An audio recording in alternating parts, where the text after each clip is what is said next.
Puji Tuhan, sekali lagi saya katakan Shalom, salam sejahtera dalam kasih Tuhan Yesus Kristus. Hari ini akan saya bawa satu topik yang menyangkut kepada setiap pribadi yang punya tanggung jawab besar di dalam organisasi, baik dalam pemerintahan, baik dalam kumpulan komunitas, yang bisa dikatakan memiliki otoritas sebagai pemimpin. Kalau kita perhatikan, ada banyak orang-orang yang tidak siap di dalam kepemimpinannya sebagai orang yang dipercayakan dan dalam tanggung jawab, sehingga di saat-saat masa-masa yang sulit, seringkali mereka bukan menjadi seorang pemimpin yang bertanggung jawab ataupun sebagai seorang pemimpin yang siap diandalkan, tapi justru mereka malah cenderung mencari aman oleh karena keadaan, oleh karena situasi, sehingga di saat dia mengambil satu sikap aman, maka akan banyak hal yang dirugikan, baik dalam pribadi orang lain, baik dalam komunitas itu yang tidak membawa satu teladan yang baik. Oleh karena itu saya akan membawa satu tema, sikap yang cari aman, apakah sesuai kehendak Allah? Nah, saudara kasih dalam Tuhan, kalau kita perhatikan ke dunia sekuler di luar kekristenan, mereka seorang pemimpin yang diberikan otoritas, mencari kenyamanan, mencari aman, itu kita perhatikan sudah hal yang biasa. Bahkan tidak peduli mereka akan mengorbankan siapa, akan siapa yang akan dirugikan. Bahkan mereka cenderung mau hanya memperjuangkan popularitas, pencitraan, tanpa tanggung jawab, tanpa satu keberanian menunjukkan satu teladan yang benar, sehingga kepemimpinannya tidak bisa dikatakan menjadi satu hal yang baik di masa perjalanannya. Sehingga seorang rekan memberi nasihat kepada temannya seperti ini: jangan mau atau hindari pemimpin yang mencari aman, karena dalam kondisi terjepit, ia akan mengorbankanmu. Pemimpin yang seperti itu sangat manipulatif. Ia selalu mencari keuntungan diri dalam setiap kesempatan. Baginya pencitraan di atas segalanya, daripada mengatakan kebenaran. Nah, kalau kita perhatikan, hal seperti ini sudah umum mungkin di luar daripada kekristenan. Tetapi bagaimana di dalam kekristenan? Apakah mengalami hal demikian juga? Jika hal itu terjadi, berarti ada satu hal yang harus kita benahi, kita harus perbaiki. Karena seperti tadi, apakah kepemimpinan tersebut berkenan kepada Tuhan atau tidak? Karena tanggung jawab sebagai pemimpin bukan hanya sekedar berdiri menjadi satu top yang akan mengambil keputusan atau memberikan perintah atau mengatur segala sesuatu, tetapi lebih kepada bagaimana dia mengambil satu sikap yang benar dan adil dan memuliakan Tuhan. Kita akan ambil satu contoh di dalam Alkitab, yaitu adalah kepemimpinan Pilatus yang mencerminkan tipe pemimpin yang cari aman. Kalau kita perhatikan di dalam kitab Matius pasal yang 27 ayat 11 sampai ayat yang ke 20, sebenarnya satu perikop, tapi ini saja yang saya akan bacakan. Demikian firman Tuhan. Lalu Yesus dihadapkan kepada wali negeri, dan wali negeri bertanya kepadanya, "Engkaukah raja orang Yahudi?" Jawab Yesus, "Engkau sendiri mengatakannya." Tetapi atas tuduhan yang diajukan imam-imam, kepala, dan tua-tua terhadap dia, ia tidak memberi jawab apapun. Maka kata Pilatus kepadanya, "Tidakkah engkau dengar betapa banyaknya tuduhan saksi-saksi ini terhadap engkau?" Tetapi ia tidak menjawab suatu kata pun, sehingga wali negeri itu sangat heran. Telah menjadi kebiasaan bagi wali negeri untuk membebaskan satu orang hukuman pada tiap-tiap hari raya, itu atas pilihan orang banyak. Dan pada waktu itu ada dalam penjara seorang terkenal kejahatannya yang bernama Yesus Barabas. Karena mereka sudah berkumpul di sana, Pilatus berkata kepada mereka, "Siapakah yang kamu kehendaki kubebaskan bagimu? Yesus Barabas atau Yesus yang disebut Kristus?" Ia memang mengetahui bahwa mereka telah menyerahkan Yesus karena dengki. Ketika Pilatus sedang duduk di kursi pengadilan, istrinya mengirim pesan kepadanya, "Jangan engkau mencampuri perkara orang benar itu, sebab karena dia aku sangat menderita dalam mimpi tadi malam." Tetapi oleh hasutan imam, kepala, dan tua-tua orang banyak bertekad untuk meminta supaya Barabas dibebaskan dan Yesus dihukum mati. Saudara kasih dalam Tuhan Yesus, seperti saya katakan tadi, bahwa Pilatus ini adalah seorang pemimpin yang mencari aman di saat satu situasi dan kondisi, membutuhkan keadilan, membutuhkan kebenaran, membutuhkan tanggung jawab sebagai seorang pemimpin yang takut sama Tuhan. Namun pada nyatanya Pilatus sebenarnya pada awalnya bersedia menjadi ataupun berupaya menjadi seorang mediator yang baik untuk menyelesaikan persoalan internal antara Yesus dan para imam, kepala, serta tua-tua Yahudi. Kalau kita lihat di dalam Matius pasal 27 ayat 11, ayat 13, ayat 17, ayat 21 dan 20 sampai 23. Jelas di sana dikatakan bahwa lalu Yesus dihadapkan ke wali negeri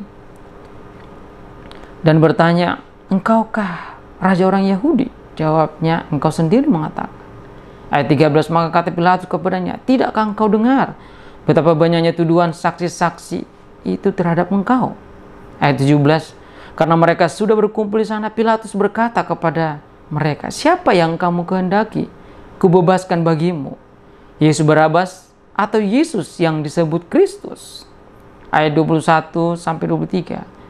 Wali negeri menjawab dan berkata kepada mereka, "Siapakah di antara kedua orang itu yang kamu kehendaki kubebaskan bagimu?" Kata mereka, "Barabas." Kata Pilatus kepada mereka, "Jika begitu, apakah yang harus kuperbuat kepada Yesus yang disebut Kristus?" Mereka semua berseru, "Ia harus disalibkan." Katanya, "Tetapi kejahatan apakah yang telah dilakukannya?" Namun mereka makin keras berteriak, "Ia harus disalibkan."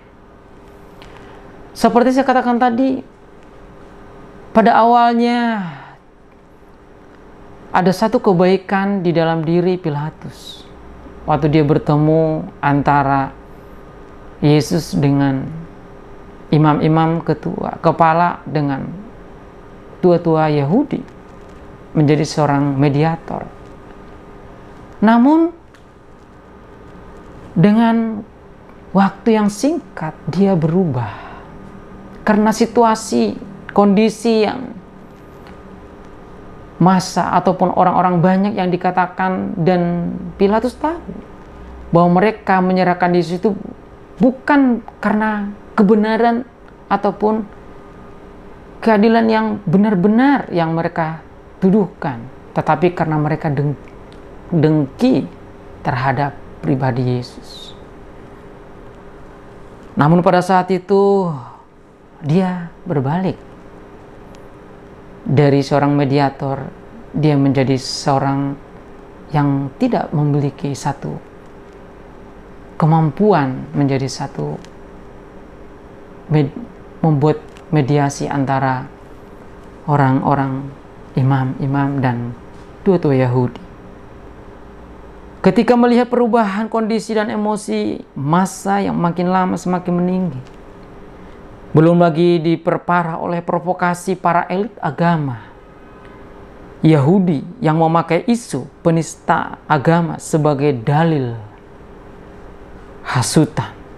Kalau kita lihat dalam Matius pasal 27 ayat 20, 23 dan 25. Tetapi oleh hasutan imam-imam kepala dan tua-tua, orang banyak bertekad untuk meminta supaya Barabas dibebaskan dan Yesus dihukum mati. Katanya, tetapi kejahatan apa yang telah dilakukannya?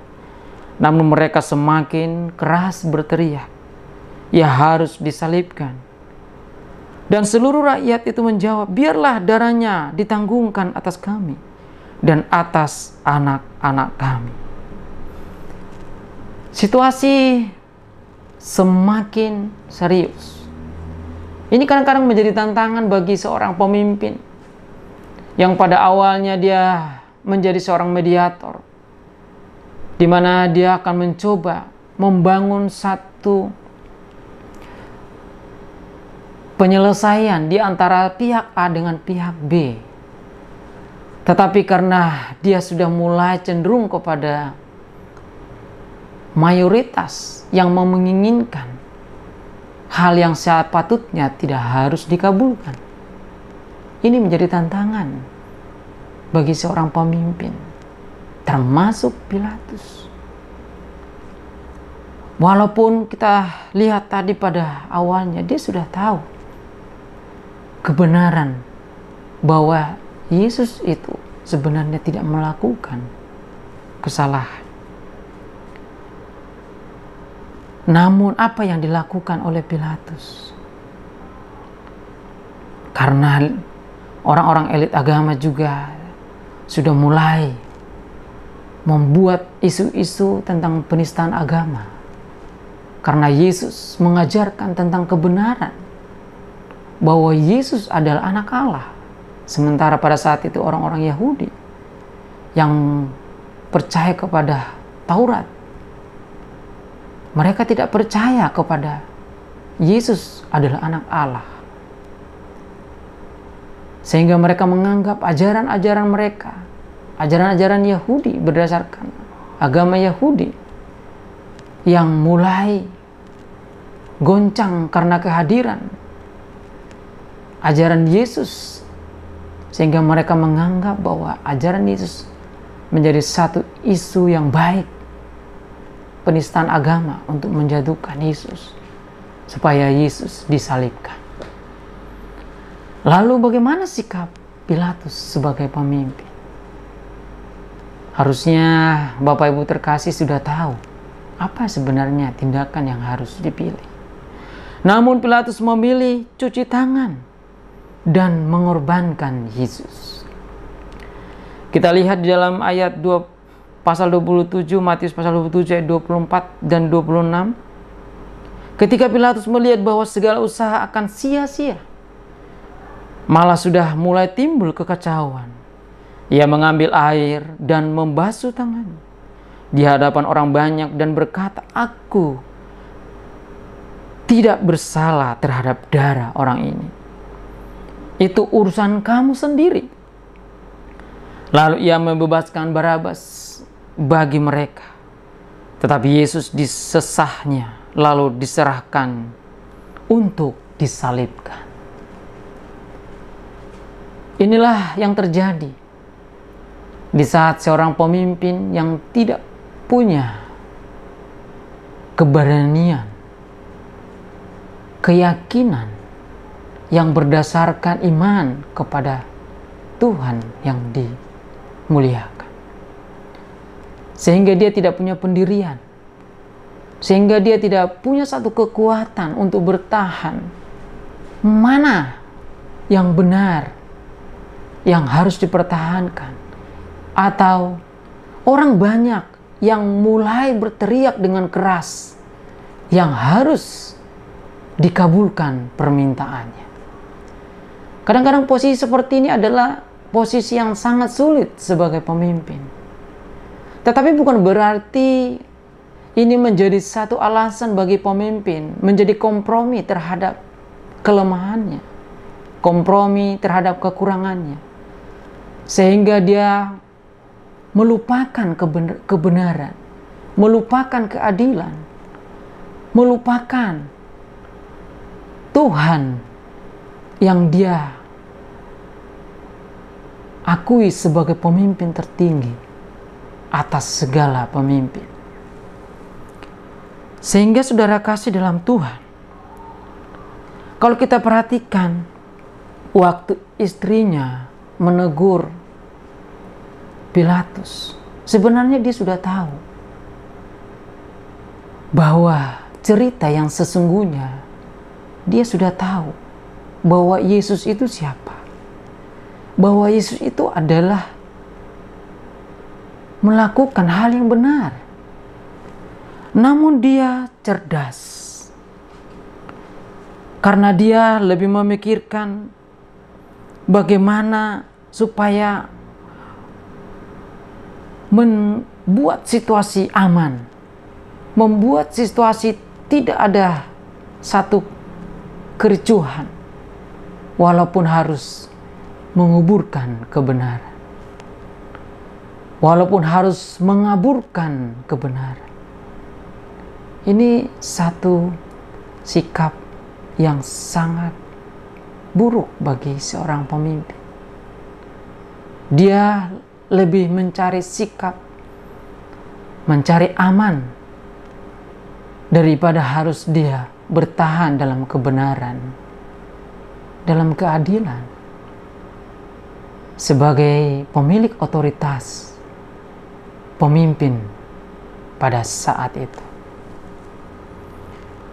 Walaupun dia tahu bahwa tujuan daripada imam-imam kepala atau tua-tua orang Yahudi adalah satu kedengkian terhadap Yesus. Karena Yesus disukai banyak orang-orang Yahudi, orang-orang yang mulai percaya kepada pengajarannya.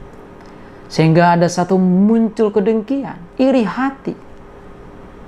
Sehingga ada satu niat jahat supaya Yesus disalahkan, supaya Yesus ditangkap, supaya Yesus dianiaya, supaya Yesus disalibkan. Nah, saudara kasih dalam Tuhan Yesus, Pilatus tahu cerita yang sesungguhnya. Namun ia memilih berpikir pragmatis. Karena tugas utamanya sebagai gubernur Yudea adalah menstabilkan daerah kekuasaannya agar masyarakat Yahudi tidak memberontak terhadap pemerintahan Romawi. Dia mencoba mencari aman tadi supaya tetap popularitasnya tetap terjaga, supaya nama baiknya tetap terjaga, sehingga dia memutuskan untuk menyerahkan Yesus sebagai korban dari ketidakadilan, menyerahkan Yesus sebagai korban ketidakbertanggungjawabannya seorang pemimpin. Karena itu ia memilih tidak campur tangan dengan pertikaian internal dengan bangsa Yahudi. Karena dia terlalu takut kehilangan popularitasnya. Dia terlalu takut kehilangan jabatannya. Dia terlalu takut kehilangan statusnya sebagai gubernur. sebagai seorang pemimpin yang dikenal, dia lebih takut kepada orang-orang yang menghasut, yang memiliki niat yang tidak baik daripada kepada Tuhan. Inilah yang disayangkan sosok pemimpin Pilatus yang memiliki otoritas yang sangat luar biasa. Tetapi disayangkan, dia melepaskan tanggung jawabnya sebagai seorang pemimpin yang harus menjunjung tinggi nilai kebenaran, menjunjung tinggi nilai keadilan. Seharusnya dia harus menyelesaikan persoalan itu tidak melihat sepihak karena mayoritas, karena takut popularitasnya akan runtuh, karena takut status jabatannya akan dilepaskan, sehingga dia kompromi terhadap kelemahannya untuk menarik simpati hati rakyat Yahudi. Dia memberikan opsi untuk memilih Barabas atau Yesus yang disebut Kristus. Lalu kita lihat sangat di luar daripada harapan yang benar. Pasti orang yang memiliki hati yang dengki, dia menginginkan orang yang dia benci, orang yang dia irikan, supaya disiksa, disesah, ditangkap, dan disalibkan. Bagaimanapun Pilatus memperlihatkan dirinya dengan sengaja melepaskan tanggung jawab untuk menegakkan keadilan dan kebenaran. Di titik inilah sehingga bisa saya katakan bahwa Pilatus dinilai sebagai pemimpin yang mencari aman. Saudara kasih dalam Tuhan Yesus Kristus, oleh karena itu, ini juga akan menjadi pelajaran besar bagi kita saat ini yang sedang diberikan tanggung jawab besar, yang diberikan otoritas, mungkin dalam perusahaan, mungkin satu organisasi, mungkin dalam satu komunitas, mungkin dalam satu institusi gereja, atau dalam institusi pendidikan, instansi apapun. Ini menjadi pelajaran yang sangat berarti. Jangan sampai kepemimpinan kita seperti Pilatus, hanya karena takut kepada mayoritas, hanya takut kepada popularitas, hanya karena takut kepada jabatan, statusnya, namanya, tidak lagi dimuliakan orang, lalu dia kompromi terhadap kejahatan. Dia tidak bisa menjunjung tinggi nilai-nilai kebenaran. Dia tidak lagi menjunjung tinggi nilai-nilai keadilan, sehingga orang tidak percaya lagi. Pilatus bukan menjadi seorang mediator yang baik. Pilatus bukan lagi seorang konselor yang baik. Pilatus bukan lagi seorang pemimpin yang bertanggung jawab. Mungkin sementara statusnya akan tetap bertahan. Mungkin sementara popularitasnya akan tetap berdiri. Tetapi roh kepemimpinannya telah hilang. Roh keyakinannya telah pudar. Roh kebenarannya terhadap Tuhan, pemimpin tertinggi, telah hilang. Oleh karena itu, ada 3 hal menjadi poin yang penting untuk kita harus perhatikan. Jikalau kita menjadi seorang pemimpin, atau jikalau kita mencari seorang pemimpin di komunitas, kita harus lihat. Poin yang pertama adalah, jika Tuhan mempercayakan kita menjadi pemimpin, jadilah seorang pemimpin yang takut akan Tuhan. Kita lihat di dalam Ulangan pasal 6 ayat 24, demikian firman Tuhan. Tuhan Allah kita memerintahkan kepada kita untuk melakukan segala ketetapan itu dan untuk takut akan Tuhan Allah kita, supaya senantiasa baik keadaan kita, dan supaya Ia membiarkan kita hidup seperti sekarang ini. Jadi saudara kasih dalam Tuhan Yesus, dimanapun kita berada, dimanapun kita diberikan tanggung jawab sebagai seorang leader, mari biarlah kita pemimpin yang lebih takut kepada Tuhan daripada apapun yang ada di dunia ini.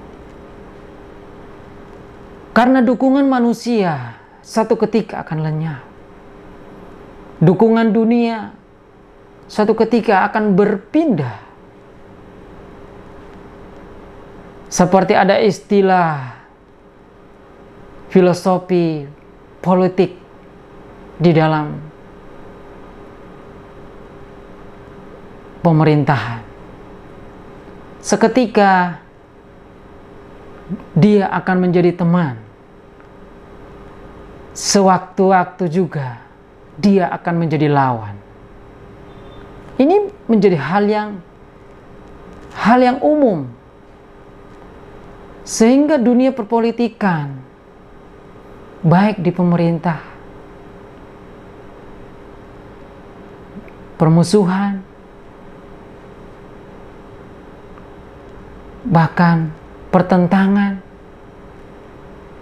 menjadi hal yang biasa. Tetapi kalau kita lihat dari prinsip kebenaran, dari prinsip pengharapan di dalam Tuhan, bahwa sebagai seorang pemimpin harus takut akan Tuhan, itu sesungguhnya akan memberikan nilai prioritas tertinggi, akan membangun integritas menjadi seorang pemimpin yang benar. Karena di saat memiliki satu prinsip hubungan takut akan Tuhan, maka dia akan berani melakukan kebenaran tanpa kompromi dengan hal-hal apapun yang ada di dunia ini. Mungkin akan ada orang-orang elit yang punya kekayaan, yang punya dukungan besar, yang mencoba mempengaruhi kepemimpinan orang tersebut. Tetapi suatu ketika orang itu juga bisa akan menjadi berpindah, akan mendukung yang lain, dan menjadi musuh terhadap kita. Tetapi jikalau kita tetap berdiri teguh kepada firman Allah, karena takut kepada Tuhan, maka firman Allah tetap kekal sampai kepada akhir zaman. Dia akan membentuk mentalitas kita sebagai pemimpin. Orang akan nyaman, orang akan percaya kepada kita karena kita mengambil setiap kebijakan-kebijakan bukan berdasarkan popularitas, bukan berdasarkan orang banyak, bukan berdasarkan siapa yang mendukung kita atau tidak, tetapi kita berani mengambil kebenaran, berani mengambil keadilan, karena benar-benar itu adalah satu kebenaran yang sesuai kehendak Allah. Maka roh kebenaran yang dari Tuhan akan membuat kita bertahan walaupun di masa-masa yang sulit, kita akan tetap menjadi pemimpin yang bertanggung jawab. Kita akan menjadi satu konselor yang bijaksana, akan memberikan solusi-solusi, filosofi-filosofi yang benar terhadap orang-orang yang akan kita nasihati. Kita tidak cenderung berpihak kepada A, kita tidak cenderung berpihak kepada B, tetapi kita akan menjadi orang-orang yang objektif. Kita akan mengambil tindakan yang tepat, menjadi penengah bagaimana antara A dan B, apa yang sebenarnya yang terbaik, supaya mereka bisa tetap membangun hubungan yang baik tanpa harus saling menyakiti, tanpa harus saling mendengki dan membenci. Itulah yang menjadi nilai-nilai yang baik jikalau seseorang pemimpin tersebut takut akan Tuhan. Tuhan akan memberikan dia pemeliharaan di masa hidupnya, akan memberikan dia hikmat, akan dia memberikan dia roh kebenaran menuntunnya, sehingga dia tetap teguh dan kuat dalam setiap keputusan dan tindakannya. Dan dia akan menjadi mediator yang penuh kasih dan tanggung jawab. Nilai poin yang kedua adalah jangan mengorbankan orang lain demi keamanan diri sendiri. Kita lihat di dalam Filipi pasal 2 ayat 2-4. Demikianlah firman Tuhan. Karena itu sempurnakanlah sukacitaku dengan ini. Hendaklah kamu sehati sepikir, dalam satu kasih, satu jiwa, satu tujuan, dengan tidak mencari kepentingan sendiri atau pujian yang sia-sia. Sebaliknya hendaklah dengan rendah hati, yang seorang menganggap yang lain lebih utama daripada dirinya sendiri. Dan janganlah tiap-tiap orang hanya memperhatikan kepentingannya sendiri, tetapi kepentingan orang lain juga. Nilai poin yang kedua adalah jikalau kita menjadi seorang pemimpin, jangan kita mengorbankan orang lain demi keamanan kita.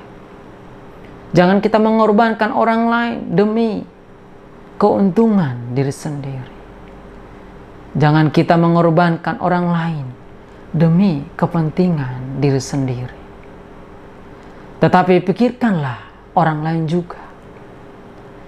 Karena seorang pemimpin akan kuat di saat dia bisa berbagi dengan yang lain. Seorang pemimpin akan bertahan di dalam kepemimpinannya di saat dia bisa peduli terhadap orang lain, walaupun dia tidak diuntungkan dalam hal itu.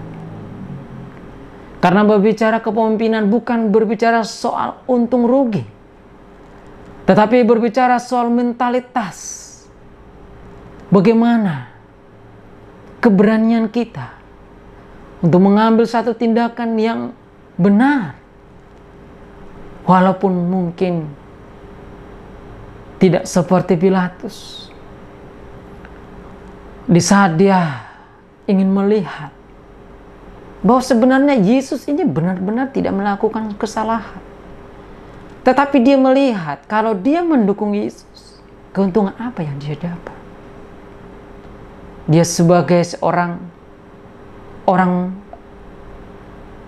penting di Roma pada saat itu, sementara Yesus hanya seorang pengajar yang disukai banyak orang. Hanya secara pengajarannya yang disukai orang banyak. Hanya dari teladannya saja sehingga dia disukai orang banyak. Tidak memiliki popularitas sehingga dia melihat tidak ada satu keuntungan. Tetapi kalau dia lihat orang-orang elit Yahudi, Romawi, imam-imam ketua, tua-tua Yahudi, dia melihat ada banyak keuntungan politik yang ada dia dapatkan di sana. Dia mendapatkan popularitas, dia mendapatkan dukungan, sehingga dia melihat ada keuntungan di sana. Inilah letak kegagalan kepemimpinan Pilatus. Sehingga dia tidak bisa lagi berkata benar, tidak bisa lagi berkata adil, tidak bisa lagi berkata yang sesungguhnya tentang kebenaran. Karena dia lebih baik mencari aman, supaya dia tidak mendapatkan kerugian. Lalu yang ketiga, yang terakhir, saudara kasih dalam Tuhan, nilai yang kita dapat dalam hal ini supaya kita tetap kuat dalam kepemimpinan kita. Jikalau kita diberikan otoritas, diberikan tanggung jawab di komunitas, di organisasi, di instansi, di perusahaan, dimanapun. Yang ketiga adalah jadikanlah kepemimpinan Anda atau kita sebagai sarana berkat bagi orang lain yang kita sebagai pemimpin. Kita lihat di dalam 1 Timotius pasal 4 ayat 14 sampai ayat 16. Demikianlah firman Tuhan. Jangan lalai dalam mempergunakan karunia yang ada padamu, yang telah diberikan kepadamu oleh nubuat dan penumpangan tangan sidang penetua. Perhatikanlah semua itu, hiduplah di dalamnya supaya kemajuanmu yang nyata kepada semua orang. Awasilah dirimu sendiri dan awasilah ajaranmu. Bertekunlah dalam semuanya itu. Karena dengan berbuat demikian, engkau akan menyelamatkan dirimu dan semua orang yang mendengarkan engkau. Seperti yang saya katakan tadi, yang terakhir adalah jadikanlah kepemimpinan kita sebagai sarana berkat bagi orang lain saat kita diberikan tanggung jawab sebagai pemimpin. Karena kepemimpinan berbicara bagaimana kita berdampak bagi banyak orang. Bagaimana kita memiliki kesempatan mempengaruhi banyak orang dalam hal yang benar, dalam hal yang baik. Lalu bagaimana caranya? Kita harus berdiri dalam keputusan yang benar terhadap pengajaran yang benar yang kita dapatkan dari Tuhan. Karena itu akan menjadi ajaran yang benar untuk menjaga kita, mengawasi kita, mengawasi ajaran kita, supaya menjadi berkat bagi banyak orang yang telah mendengarkan kita. Saya juga demikian sebagai hamba Tuhan, walaupun banyak hal yang harus dipelajari, tetapi saya terus berusaha untuk menjadi lebih baik. Di saat saya mengetahui ada satu kesalahan yang saya perbuat, saya akan meminta maaf dan berusaha untuk memperbaiki. Dan di saat ada banyak orang lain yang sering melakukan kesalahan, terhadap saya tidak pernah membalas dengan kejahatan. Saya berusaha untuk mengampuni dan memaafkan mereka. Bahkan yang saya perhatikan dari perjalanan iman saya terlalu gampang memaafkan orang-orang yang sering melakukan kesalahan terhadap saya, sehingga saya tidak bisa memberikan sikap yang seharusnya supaya dia bisa menjaga sikap terhadap saya, supaya hubungan ke depan bisa saling terjaga menjadi saudara, sahabat di dalam Kristus. Tetapi hal yang sangat menarik dalam kehidupan kita, kebaikan-kebaikan kita yang sudah lakukan jangan pernah berhenti. Bahkan sampai engkau lupa menghitung seberapa banyak kebaikan yang sudah engkau lakukan terhadap orang lain. Seberapa banyak engkau telah memaafkan orang lain. Seberapa banyak engkau telah mengampuni orang lain. Lakukanlah, karena itulah kehendak Allah.